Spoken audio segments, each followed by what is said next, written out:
வரலாற்று ஆசிரியர்கள் இது ஒரு நாடகம்னு தான் சொல்றாங்க. நாமும் சோர்சஸ்ல இதைத்தான் பார்க்கறோம். அரபு வரலாற்று ஆசிரியர் இப்னு அல் அதீர் வெளிப்படையாவே குற்றம் சாட்டுறாரு.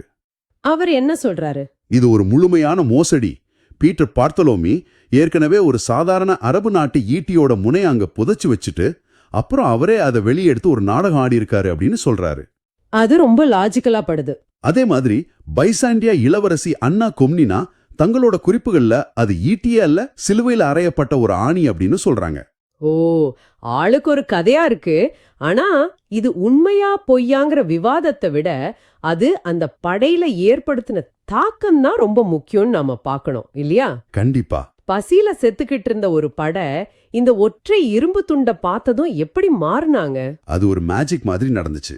அது உண்மையான ஈட்டியோ இல்ல பொய்யான இரும்பு துண்டோ, ஆனா அது ஏற்படுத்தின விளைவு 100% நிஜம். ஆமா, அந்த சைக்காலஜி. பசியால செத்துக்கிட்டு இருந்த, தப்பிக்க வழியே இல்லைன்னு நினைச்ச போர் வீரர்களோட மனநிலைய இது ஒரே நொடியில மாற்றிடுச்சு.